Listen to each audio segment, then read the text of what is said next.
Trial in the Mountains. On Saturday, March 11, 1967, a single-engine Cessna departed from Portland heading toward San Francisco, intended to be a brief and routine trip. However, several hours into their journey, they encountered an unexpected storm that forced the aircraft to crash on the side of an actual mountain. Remarkably, everyone on board survived the initial impact, but what awaited them in the following weeks would become one of the longest and most exhausting survival experiences in the area's history. The incident was so significant that it ultimately transformed aviation practices forever. This is the chilling account of their ordeal, and as always, viewer caution is recommended. Alvin Ain owned a Cessna 195, a vintage yet stylish four-seat model, distinct from the boxier designs of modern Cessnas. For Alvin, the plane's worth wasn't its appearance, but what it contained and the freedom it granted him. Alvin's family was blended.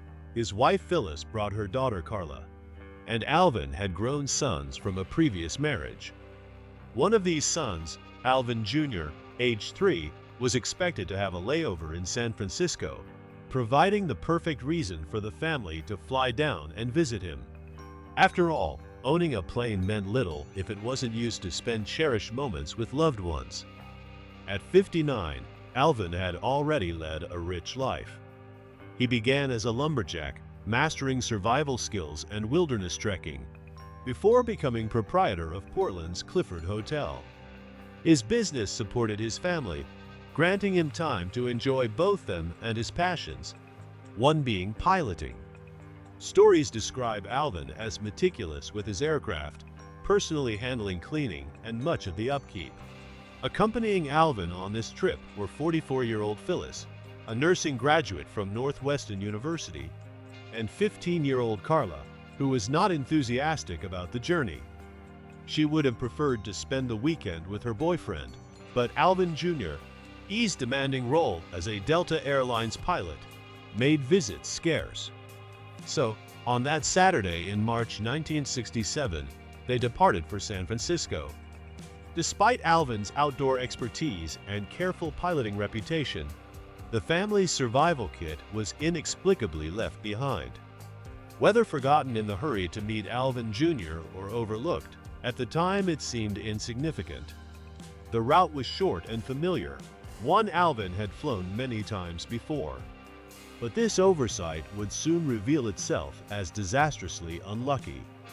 Around the midpoint of the flight, Alvin made routine radio contact near Medford, Oregon, about 5 miles west of the city.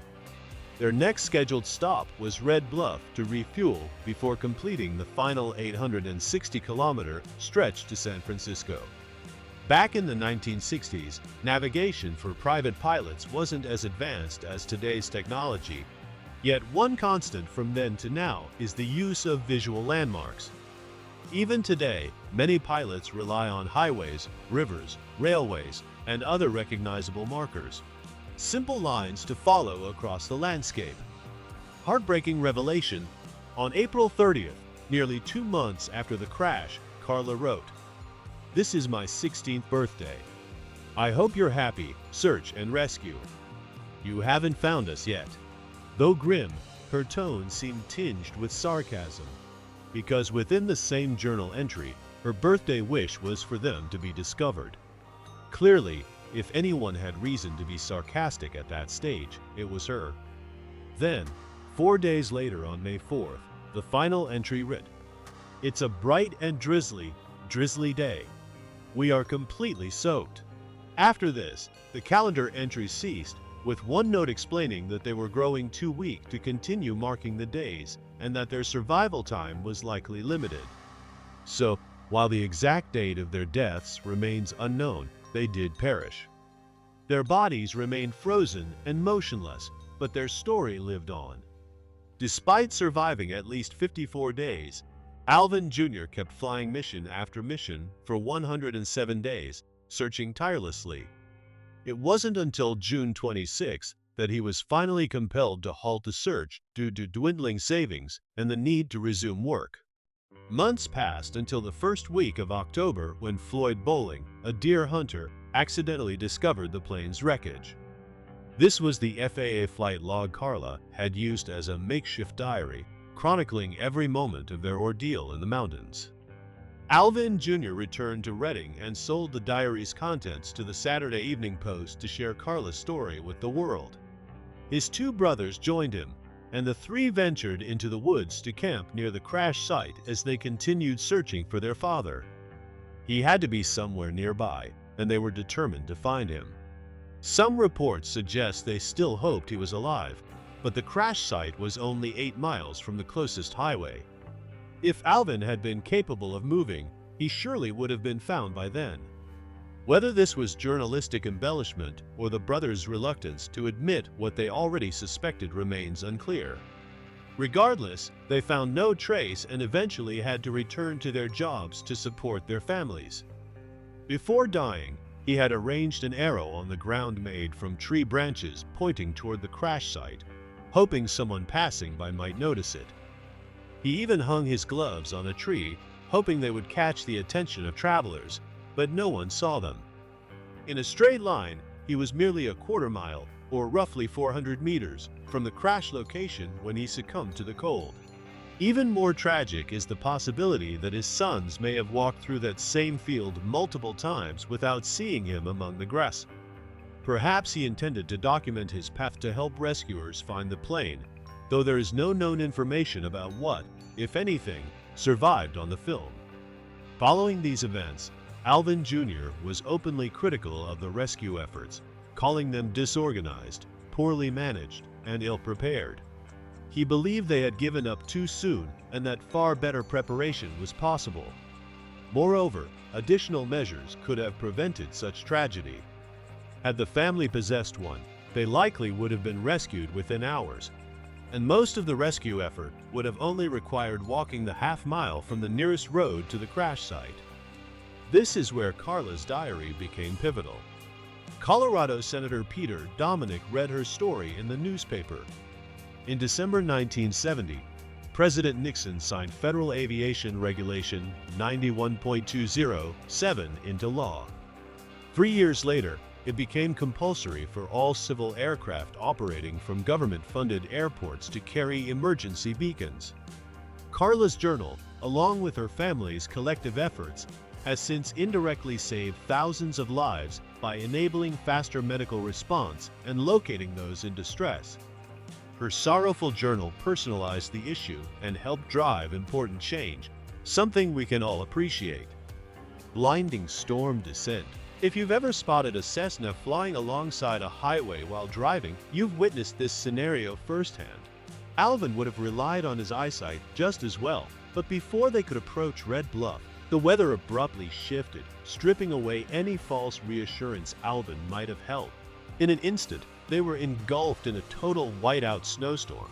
Soon enough, he not only lost all sight of the ground, but ice began forming on the wings, and fierce winds pushed them westward, towards the ocean, drifting far from the landmarks he had been using, even if they were visible.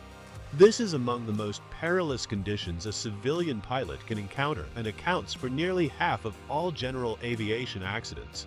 It's known as VFR into IMC, or Visual Flight Rules into Instrument Meteorological Conditions. This means entering a storm where visibility is extremely limited while depending solely on visual flight navigation. As you can imagine, it is the most dangerous combination possible. Though Alvin was experienced and would have done everything possible to maintain his route, without external visual cues and relying only on a compass bearing, he had no way of knowing they had strayed more than 20 kilometers, about 12 miles off track, and had flown into the Trinity Mountains. As the brutal winds and mounting ice forced Alvin and his family down from the sky, a mountain abruptly appeared through the storm directly ahead. He had no alternative but to attempt a sudden, rough landing on a steep mountainside. In the vast majority of such crashes, the outcome would have been catastrophic for everyone on board. Yet somehow, miraculously, Alvin managed to bring the plane down safely, and all survived the impact. Thanks to a combination of skill and fortune, Alvin proved he was much more than a casual pilot. However, despite surviving the crash, their true struggle was only beginning. they found themselves isolated with no clue of their exact location. When Alvin unfastened himself from the cockpit seat and tried to orient himself, his initial thought might have been to detect the scent of leaking aviation fuel. But soon, the more urgent reality was his severe injuries. A broken arm, multiple crushed ribs on the right side, pain along his spine, a cut on his chin, and 3 wounds across his forehead. Simply breathing must have been agonizing, not to mention moving inside the wreckage. Phyllis was even more incapacitated. She had sustained a fractured left wrist and left ankle in the crash. Deep cuts on her right hand and possible head trauma causing confusion and disorientation, greatly limiting her mobility and ability to provide nursing care for the others. Perhaps their only additional stroke of luck, besides surviving the crash, was that Carla, though badly bruised and shaken, remained physically unharmed. As the only one without broken bones, she instantly became crucial to their chances of survival. Together, Alvin likely believed they possessed the necessary tools to endure. He was familiar with wilderness survival, his wife was trained as a nurse, and their daughter was still physically capable. He probably felt regret for leaving the survival kit behind, but otherwise, they could manage. However, when he checked the plane's controls, he realized both radios were destroyed in the impact. This meant they had no way to call for assistance, and the aircraft was severely damaged. It lay tilted on its left side, the windows were shattered, and the top door wouldn't close properly, allowing freezing winter winds to pour in. Without the survival kit, which contained everything from emergency rations to a hunting rifle and flare gun, their need for help was critical. Unfortunately, under these conditions, they had no choice but to wait for rescue on a mountain slope, amid a relentless blizzard, by searchers who didn't even know where to begin looking. Hours later, when the plane failed to reach Red Bluff, a series of emergency alerts were triggered, quickly escalating into a major search operation involving the Air Force, Civil Air Patrol, and Oregon Pilots Association. Meanwhile, the weather continued to thwart the rescuers just as much as it trapped the lost family. Unending Quest. Beyond that point, the rescuers had absolutely no clue where between Medford and Red Bluff the aircraft had crashed. This stretch covered a distance of 245 kilometers, or roughly 152 miles. And beyond just the length of the area, there was the uncertainty of how far the plane might have veered off course. If the search teams guessed the plane could have strayed only 20 kilometers from its planned route, that meant combing through an enormous 4,900 square kilometers of wilderness. Increasing the radius to 30 kilometers expanded the search zone to a staggering 7,350 square kilometers, most of which consisted of thick forests, steep mountains, deep lakes, and completely uninhabited land. What no one realized at the time was that this was exactly the distance they would have to cover. The plane had actually crashed on the north slope of Bully Choop Mountain, a full 30 kilometers west of Redding, one of the waypoints on the route to Red Bluff. Even worse, the mountainside was densely forested and, minute by minute, was blanketed by increasing snowfall, making the wreckage nearly invisible. Meanwhile, on the mountain itself, Phyllis woke the following morning, with frostbite already setting into her toes, and the entire family was in a dreadful condition. By then, they almost understood that although they had survived, their ordeal was far from over. The family's food supply consisted of roughly what would fit in a single picnic basket. This included a handful of sandwiches, 3 jars of jelly, some lemon drops, 2 packets of M&Ms, milk of magnesia tablets, and vitamin pills. Not exactly a banquet, but it was something, and they wisely started rationing immediately. They also hung sheets and pieces of clothing over the broken windows, but the wind constantly threatened to tear them down, making it a relentless battle to maintain shelter. Back in San Francisco, it wasn't long before Alvin Jr. heard about the crash, since he had been expecting them. But unlike many in his situation, he was actually able to take action. Jr. traveled to Redding and volunteered for the search as soon as he could, joining in aerial search and rescue missions. This was something he had experience with during his time in the U.S. Air Force. Ironically, the family seemed to have everything they needed to survive, except for a working radio. As the days dragged on, conditions only worsened. The storm showed no signs of letting up, and while there were occasional brief breaks, there was rarely even a full day of clear skies anywhere in the search area. Instead, search flights had to navigate around the storms, taking advantage of small gaps before being grounded again, or shift their operations as new weather fronts rolled in. On the third day after the crash, Carla tried to leave the plane to look for help nearby, but the heavy snow forced her back in near-zero visibility. To make matters worse, she lost her shoes during the attempt. 2 days later, 5 days into their isolation, Alvin had recovered enough to attempt moving, but the snow continued relentlessly. It was waist-deep by then, making progress more like swimming than walking, and impossible to stay dry or warm. Still, as the days passed, he knew he had no choice but to try. Their food was down to the last jar of jelly, and if they didn't act, his family wouldn't survive. So he bundled himself up as best as he could and set off down the mountainside, hoping he was heading the right way. For a while, Carla and Phyllis could hear him calling back as he made progress, until he shouted that he had crossed a ravine safely. After that, he was too far away to hear, and mother and daughter waited alone, praying he would find help. Above them, Alvin Jr. shared the same hope. By then, he was part of a 165-person team, including 3 ground search groups and 45 aircraft. Despite how impossible it seemed, he refused to surrender. Day after day, through clouds and storms, he flew out again and again. But then another week went by, and Alvin never returned, nor did rescuers find him. At some point during this time, Phyllis wrote in the margins of Carla's diary notebook that she feared Alvin hadn't made it.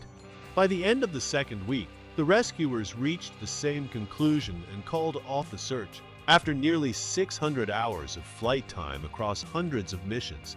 However, Alvin Jr. would not quit, continuing search flights relentlessly as the storm raged on. This perseverance lasted for 8 long weeks,